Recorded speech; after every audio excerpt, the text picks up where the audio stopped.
Assalamualaikum warahmatullahi wabarakatuh. Perkenalkan, nama saya Rian Anjarwati dengan NPM 1712023 dari Program Studi Pendidikan Guru Sekolah Dasar Fakultas Ilmu Pendidikan Universitas PGRI Semarang. Di sini saya akan memaparkan hasil penelitian skripsi saya dengan judul Pengaruh Bahan Ajar Tematik Berbasis STEM untuk membekalkan life skill siswa SD. Bab 1. Pendahuluan. Pada dasarnya, dalam proses pendidikan memerlukan komponen yaitu subjek maupun sebagai pengelola. Adapun komponen penting dalam proses pendidikan yaitu seperangkat bahan ajar yang digunakan dalam proses pembelajaran. Selain bahan ajar atau teaching and learning material, dalam interaksi belajar sangat perlu menggunakan model pembelajaran dan juga pendekatan pembelajaran yang dapat menunjang proses belajar siswa. Selanjutnya, rumusan masalah pada penelitian ini adalah apakah terdapat pengaruh penggunaan bahan ajar tematik berbasis STEM terhadap life skill siswa kelas 5 SD Negeri Wonotinggal. Kemudian tujuan penelitian ini adalah untuk mengetahui ada atau tidaknya pengaruh bahan ajar tematik berbasis STEM terhadap life skill siswa kelas 5 SD Negeri Wonotinggal. Selanjutnya, bab 2 tentang kajian teori. Yang pertama, pembelajaran tematik. Pembelajaran tematik menurut Majid tahun 2014 adalah pembelajaran yang menggabungkan suatu konsep dalam berbagai bidang studi yang berbeda, dengan harapan siswa akan belajar lebih baik dan bermakna. Kemudian, bahan ajar. Bahan ajar menurut Dolong tahun 2010 adalah merupakan materi yang disusun secara sistematis yang digunakan untuk membantu guru dalam melaksanakan kegiatan belajar mengajar. Selanjutnya, pendekatan STEAM. Menurut Krebsto DKK tahun 2014, sebagai pendekatan yang mengintegrasikan konten pembelajaran yang mengandung sains, teknologi, teknik, seni, dan matematika. Kemudian selanjutnya, indikator life skill. Menurut Desmawati DKK tahun 2020, life skill dibagi menjadi dua, yaitu general life skill dan specific life skill. Specific life skill meliputi kecakapan personal dan kecakapan sosial, sedangkan specific life skill yaitu mencakup tentang akademik dan vokasi. Pada penelitian ini adalah penelitian yang dilakukan oleh Wulan Aulia Azizah dan Sarwib pada tahun 2019 dengan judul Pendekatan STEAM terhadap peningkatan kemampuan berpikir kritis siswa sekolah dasar. Kemudian, penelitian yang dilakukan oleh Febri Tusti Puji Lestari pada tahun 2019 dengan judul Pengembangan Buku Ajar Berbasis STEAM pada tema Selalu Berhemat Energi, subtema Sumber Energi pada siswa kelas 6 sekolah dasar.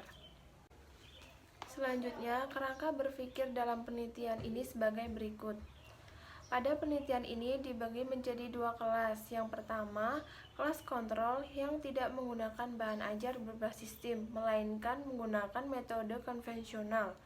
Dengan langkah awal diberikan pretest, dan langkah terakhir diberikan post-test dalam bentuk angket. Kemudian, pada kelas eksperimen diberikan perlakuan dengan menggunakan bahan ajar berbasis STEAM. Dengan langkah awal diberikan pretest, dan langkah akhir diberikan post-test berupa angket. Hasil akhir untuk mengetahui ada tidaknya pengaruh dari dua perlakuan tersebut. Selanjutnya, bab 3 tentang metode penelitian.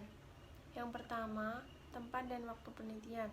Penelitian ini dilakukan di SD Negeri Wonotinggal semester Gasal 2021-2022 pada bulan November. Variabel penelitian. Variabel penelitian ini yaitu X berupa bahan ajar, dan Y berupa life skill siswa.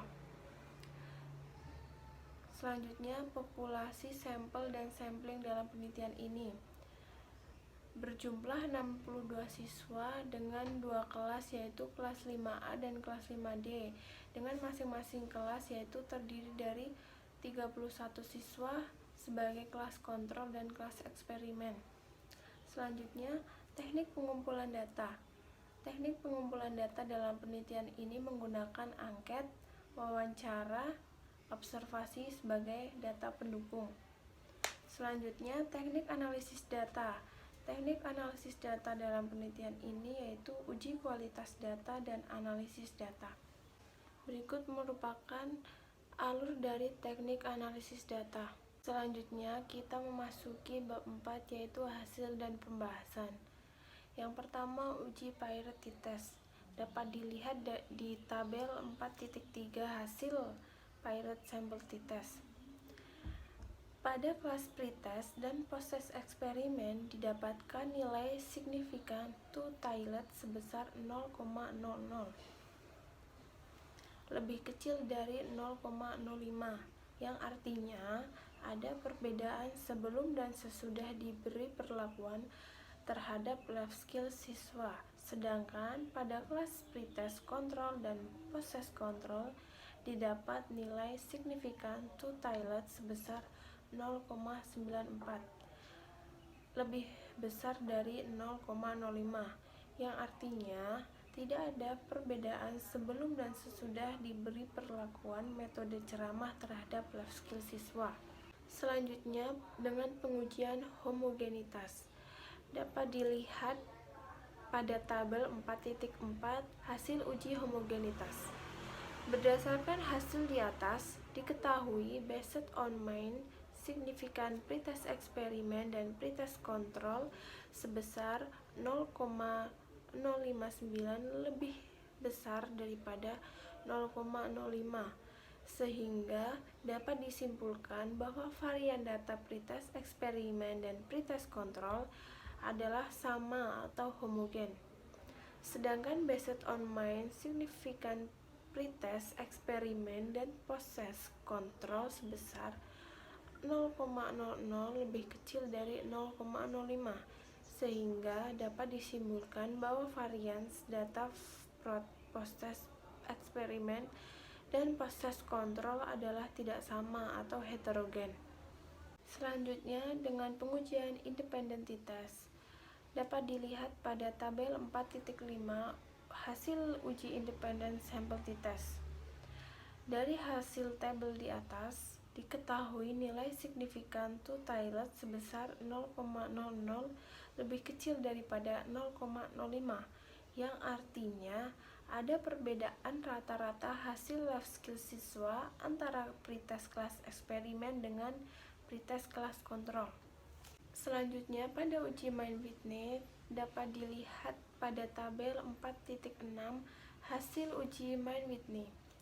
Pada post-test kelas eksperimen dan post-test kelas kontrol didapatkan nilai asim signifikan two-tailed sebesar 0,00 lebih kecil dari 0,05, maka dapat disimpulkan bahwa terdapat perbedaan rata-rata hasil belajar life skill siswa kelas eksperimen berbasis tim dengan kelas kontrol.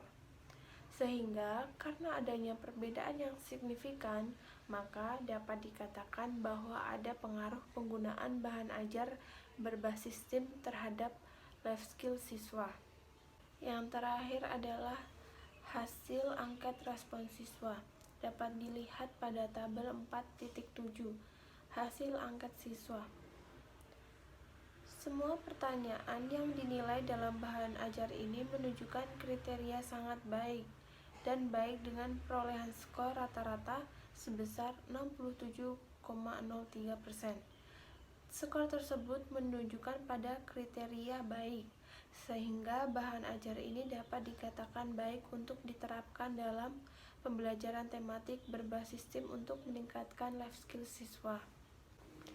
Selanjutnya kita sampai pada bab 5 yaitu Kesimpulan pada penelitian ini yaitu penggunaan bahan ajar tematik berbasis STEM berpengaruh terhadap life skill siswa kelas 5 SD Negeri Wonotinggal.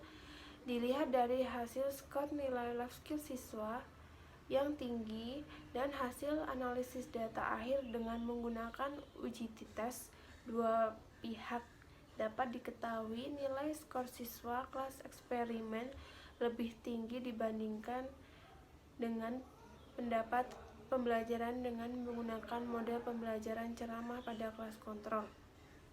Sikap yang ditimbulkan siswa pada pembelajaran dengan menggunakan bahan ajar berbasis STEM sangat positif dengan adanya perubahan motivasi dan antusias siswa.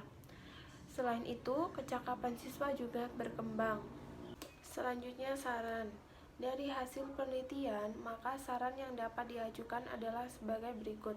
Poin pertama, guru hendaknya perlu menciptakan pembelajaran yang lebih bervariatif dan menyenangkan agar siswa tidak bersikap pasif pada saat belajar di sekolah.